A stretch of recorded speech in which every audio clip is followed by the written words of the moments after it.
Good morning, everyone. It is Friday morning, the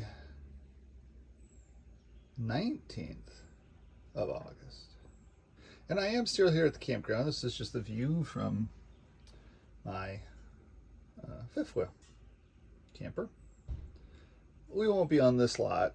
Again, we didn't really like this lot, but there's lots of other lots here at the campground, so we'll move around and change some things around. But wanted to do this video to caution you about where the stock market is at right now.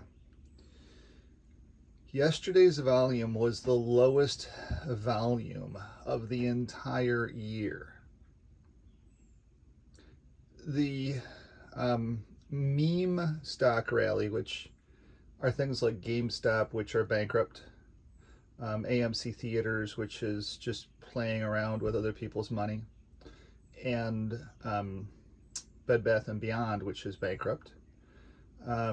Those stocks were all pumped at the beginning of the month, and now we're learning that they were all dumped and that a few select individuals made millions of dollars pumping and dumping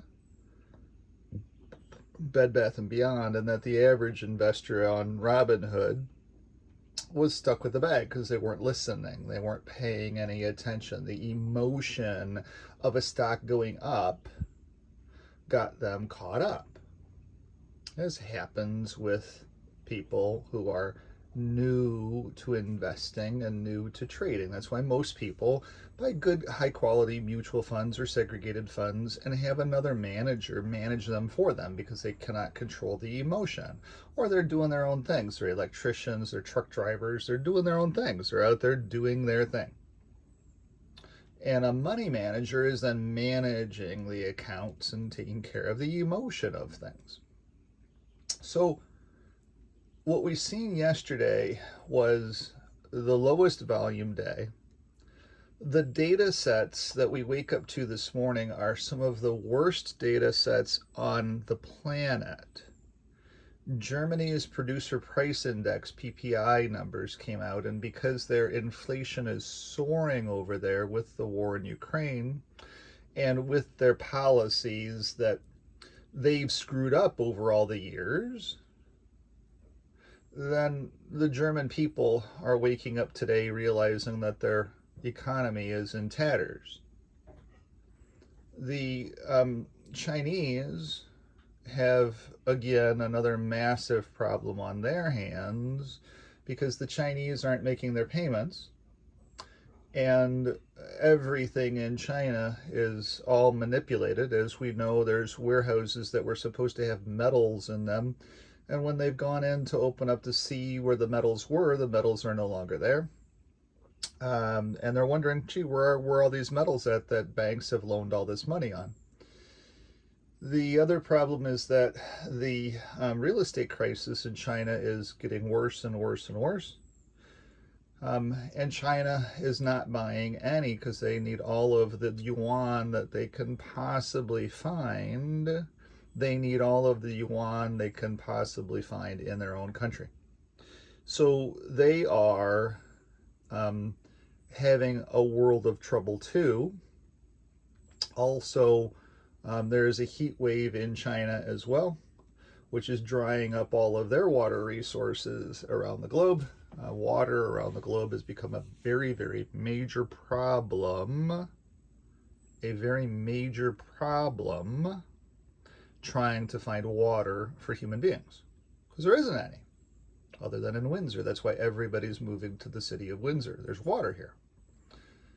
But anyway, I digress. The other thing that is happening today is that we have $2.3 trillion worth of options expiring today. As I told you with options expire. They expire at zero. It's what they do.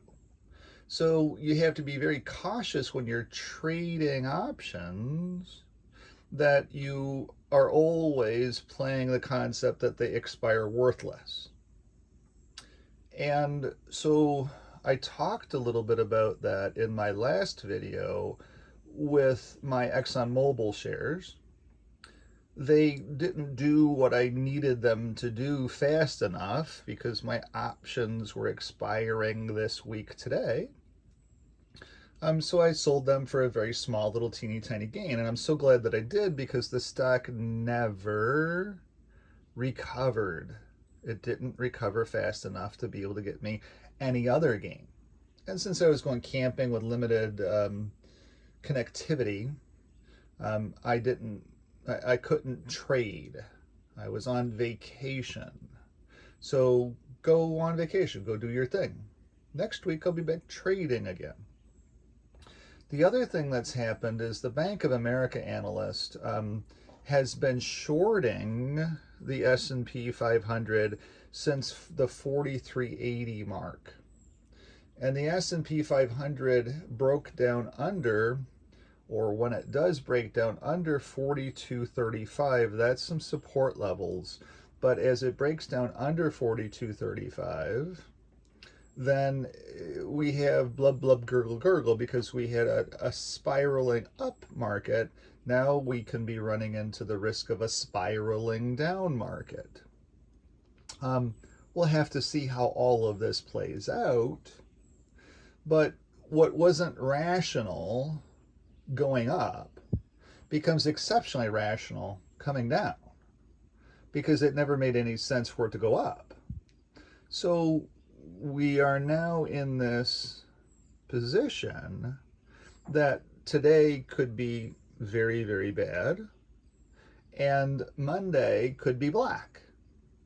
A black Monday we haven't had since about 2008. And we'll have to see what happens going into Monday. As we know, we have no leadership. We have nobody at the Federal Reserve and the Biden administration. There's nobody with any experience with any of this stuff. And so we run some very, very serious risks with the government spending money left and right that it doesn't have, and with bond sales not being good.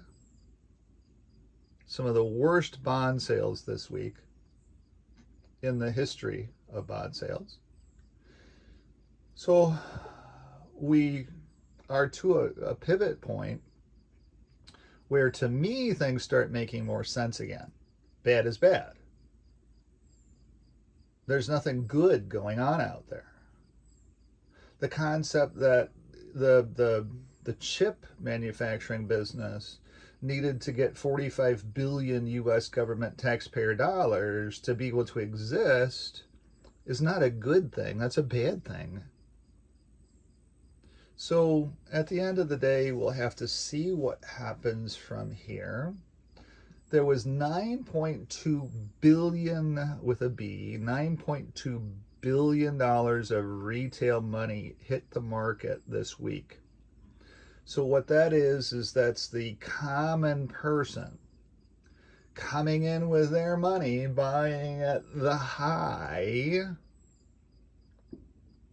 and then their money is going to end up becoming less and less and less and less and less. And then they're going to get to a point where they're going to pull their money out of the market. It's not going to happen right away. It should have happened already. They should have said, gee, this was the stupidest thing I've ever done. I should pull my money back out. But they've called their financial advisors, and their financial advisors have said, well, you're supposed to dollar cost average in when it's low like this. I mean, historically it's low. It's gone from 36,000 down to 33,000 or 32,000. Oh, that's low. You should be putting your money in. Well, no. Low is 29,000. That's where you should be putting your money in, not 33,000. You have 4,000 points, or over 11%, 12% more that this market could sell off. So all we had was a bear market rally. We're in the middle of living it. Things are exceptionally terrible all around the globe. Everywhere you look, financial things are exceptionally terrible.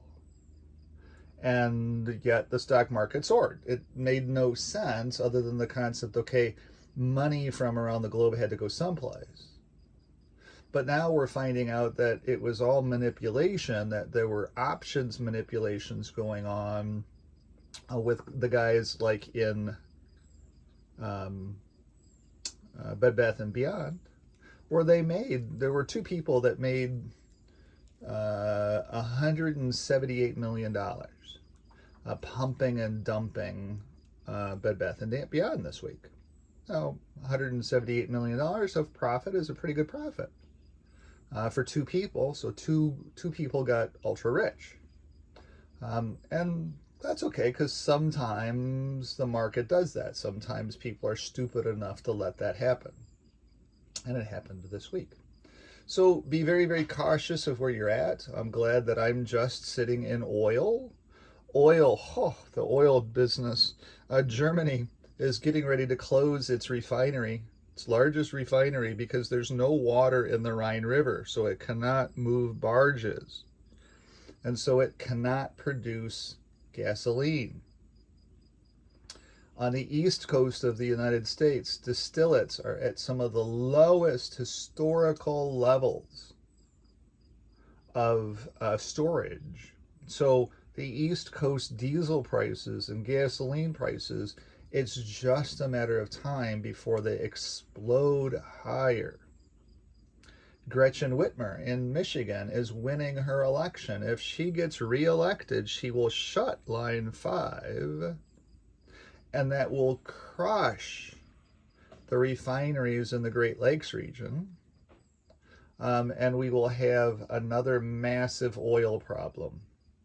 So we have to watch all of this information as we head from August into September, into October, into November's elections, because more than ever, elections have consequences. And so we will have to see where we go from here. Batten the hatches. Do not be putting money to work. Get out of debt. Interest rates. The Federal Reserve came out today and pointed out that, everybody thought that we were going to become dovish or cut interest rates or not raise interest rates in September. And they said, we don't know who was even talking about that and how that got to be such a big thing, but we are desperate to raise interest rates in September. And we are looking at least a 75 basis point interest rate rise in September, making everything that much more expensive. So this all ends very ugly.